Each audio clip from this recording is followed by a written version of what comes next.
I've been selling digital products for over 5 years now, and I've seen what actually sells and what doesn't. So if I had to start over from scratch today with no audience and no fancy software, I would choose at least one of these 3 digital products to create. Nothing feels more discouraging than putting in weeks and months of effort into creating and launching a digital product and realizing that no one wants to buy it. So today, we'll make sure that doesn't happen to you. Let's start with one of the easiest and most beginner-friendly digital products to sell, which is a PDF guide. Now, I'm sure you've heard of this one many times, but I'm gonna give you detailed tips and strategies that will actually help yours sell. This one is great if you're just getting started because it's a lower barrier to entry for your customers since it's most likely going to be a lower ticket offer. People who have never heard of you before can get a quick win from your guide and experience your value firsthand. This can then eventually lead them into a higher ticket product down the road. You also don't need fancy tools, complicated setups, or a massive audience. But here's where a lot of people go wrong with their digital product. Their guide is way too generic, and it's unclear who exactly it's for. No one wants a basic guide on how to grow your business or how to be productive. These will not sell.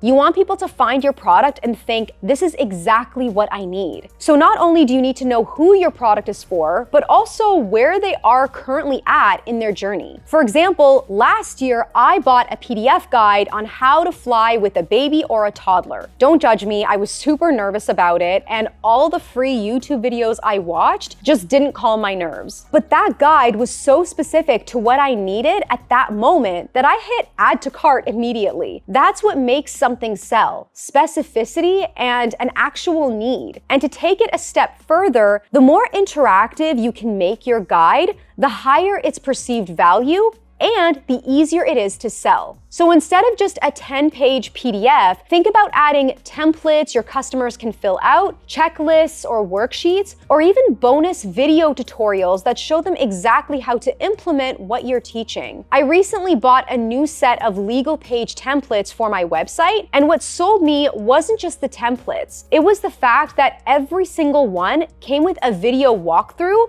on how to customize it. Even my own ebook works kind of like a mini course. It includes templates, tutorials, and actionable steps throughout all the sections. So as you scroll through, you'll see clickable links to these resources that just take my ebook to another level because it's interactive and helps my customers implement the strategies I'm teaching. If you want more help with this, I actually recently made a free 36-page guide that walks you through how to create a digital product people actually want. So I'll link that for you down below. The next one has become one of my personal favorites, and once you hear why, I know you're going to strongly consider starting with this one, and it's live workshops. I've only hosted one live workshop so far, even though I've done plenty of live group coaching calls before, but I enjoyed it so much that I'm literally in the process of launching my second one right now. But what I love about this type of product is that you don't have to put in any work up front until someone actually buys. Since you're hosting it live, you're not creating slides, pre-recording videos, or building out a whole course before you even know if people are interested. When I hosted my first live workshop just over a month ago, I started with a wait list to gauge interest in my idea. Over 200 people joined, which was my sign to move forward. I briefly outlined what I wanted to teach, but I didn't create any slides or worksheets until I got my first sale. Once that first purchase came in, I started building my slide presentation in Canva. The best part is you're essentially getting paid to create your product rather than creating it for free and hoping someone will buy it later. A live workshop is one of the most beginner-friendly products you can create because you only need a handful of people to make it worth your time. It's usually just one main concept taught over 1 or 2 hours. That's it. You can host it on Zoom, use your laptop camera and built-in mic, or grab an affordable lav mic from Amazon like this one here. The best part about hosting live is the real-time feedback you get from your audience. You'll instantly see what's confusing, what's resonating, and what questions come up, which is gold because you can tweak and improve it for next time. The next one is probably the most well-known, and I want to challenge you to really consider this one, and that's a digital course. Now, before you get all intimidated by even the thought of creating a course, hear me out. You can always start with a mini course. It doesn't need to be a massive 20-module program. In fact, some of the most successful courses out there are short,